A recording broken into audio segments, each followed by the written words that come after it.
Parents से अदबन गुजारिश करता हूं कि आपकी लड़की भले एमबीए पढ़ रही है, आपका लड़का भले इंजीनियरिंग कर रहा है, उसको लैपटॉप की जरूरत होती है तो फाके में रहिए, लैपटॉप दिलाइए, लेकिन लैपटॉप हॉल में होना चाहिए, रूम में नहीं होना चाहिए। उसका स्क्रीन घर में चलते फिरते सारे लोगों को दिखना चाहिए। लड़की बहाना बनाएगी, लड़की बोलेगी I am not able to focus on my studies, I want to sit in the corner of a room, do not listen to their words.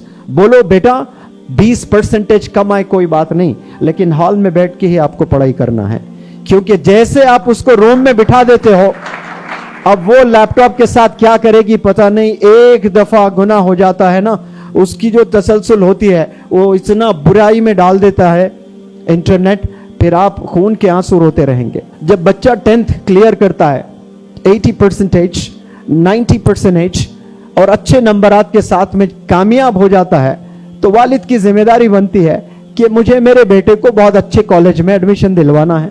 तो वो शहर के सबसे बेस्ट कॉलेज में पैसे पे पैसा जमा करके वो ले जाकर बेहतरीन इंजीनियरिंग कॉलेज में या बेहतरीन डिग्री कॉलेज में दाखिला दिलवाता है बाप, और दिलवा कर मुतमईन हो जाता है कि मैंने इतने बड़े कॉलेज में एडमिशन दिलवाया है। यकीन जाने आपने सिर्फ 10% काम किया है अच्छे कॉलेज में एडमिशन दिलवाकर, ओनली 10%। हम सोचते हैं कि ओल्ड सिटी के कॉलेज में हम नहीं डालेंगे, बच्चा बिगड़ जाएगा। मैं अच्छे से अच्छे कॉलेज में डालूंगा, बेहतरीन कॉलेज में डालूंगा, कॉन्वेंट कॉलेज में डालूंगा। यकीन जाने तब भी आपने सिर्फ 10% ही काम किया है और 90% काम बाकी है। वो मैं आपको बताता हूं जो बहुत कम पेरेंट्स करते हैं। वो 90% ये होता है कि जो इंजीनियरिंग में एडमिशन लेता है, 4 साल उसकी पढ़ाई होती है, जो पहला महीना 30 दिन बच्चा गुजारता है ना, वही 30 दिन उसका मुस्तकबिल लिखा जाता है कि वो कैसा इंजीनियर बनने वाला है, वो कैसा डॉक्टर बनने वाला है, वो कैसा ग्रेजुएट बनने वाला है। बाप को फाके में रहना चाहिए, 1 महीना लॉस ऑफ पे पे छुट्टी लेना चाहिए, लॉस हो जाए बिजनेस, आपको 2 महीने रोजाना कॉलेज जाना चाहिए और कॉलेज के गेट के पास खड़े होना चाहिए, ड्रॉप करना चाहिए, बच्चे को लेना चाहिए। दुनिया हंसी तो हंसने दें, आप अपने वारिस को बना रहे हो, आप मुस्तकबिल संवार रहे हो, आप लीडर बना रहे हो, दुनिया आप पर हंसेगी। Let them laugh. एक बच्चा कम से कम 3 से दोस्ती करता है। जब एक स्कूल से नए स्कूल में शिफ्ट होता है या स्कूल से कॉलेज में दाखिला होता है उसका, तो 3 दोस्त जरूर मिलते हैं। वो 3 दोस्त या तो उसको बनाते हैं या बिगाड़ते हैं। ये वालिद की जिम्मेदारी है कि वो 3 कौन है, ये बनाने वाले हैं या बिगाड़ने वाले हैं। वो 3 उनके 24 घंटे कैसे गुजरते हैं, वो वालिद साहब को वो न्यूज होनी चाहिए, वो खबर होनी चाहिए। दुनिया में जितने गवर्नर्स हैं, जितने प्रेसिडेंट्स हैं, जितने प्राइम मिनिस्टर्स हैं, वो अपोजिशन लीडर्स पर नजर रखते हैं। एक प्राइम मिनिस्टर भी, वो अपने काम को अंजाम देना बहुत जरूरी होता है। प्राइम मिनिस्टर को इतने बड़े रिस्पॉन्सिबिलिटीज होते हैं, उसके बाद भी एक कान अपने लोगों के लिए रखता है सुनने के लिए कि अपोजिशन उसके खिलाफ क्या साजिश रच रहे हैं। वैसे ही बाप के 2 आंख होने चाहिए कि मेरा बच्चा वो किन 3 बच्चों के साथ उठ रहा बैठ रहा है। अब 1 महीने में अगर गलती हो गई आपके बच्चे की, चलिए वो फिल्म चला गया, वो लड़कियों के पीछा चला गया, वो पबजी खेलने लगा, समझो कि 4 साल बर्बाद हो गया उसके इंजीनियरिंग में।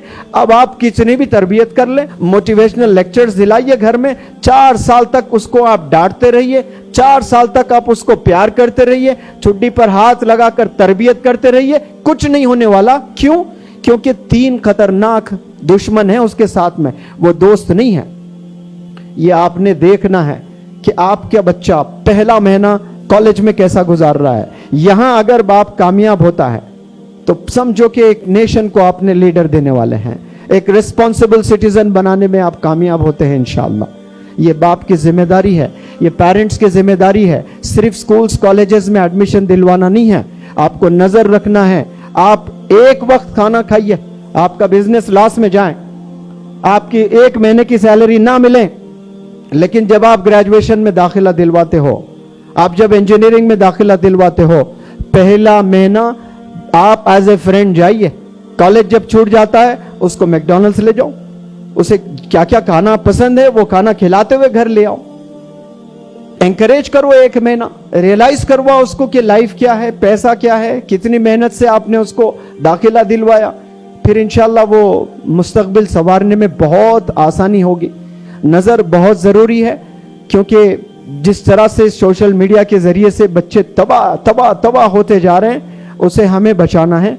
वरना जो पेरेंट्स आज 40 साल के हैं, 45 साल के हैं, उनके 20 ईयर्स जो बच्चे जो 20 साल है ना, बड़े ख़तरनाक गुजरने वाले हैं। अगर आपने सही से बच्चों की तरबियत करना आज से नहीं शुरू करिए, आज आप शुरू कीजिए। इंशाल्लाह मैं दुआ करता हूँ इस प्लेटफॉर्म से कि पेरेंट्स को अल्लाह सुब्हानहू व तआला वो सलाहियतों से नवाजें, एनकरेज करने के स्किल्स उनमें आ जाएं, मोटिवेट करने के स्किल्स उनमें आ जाएं।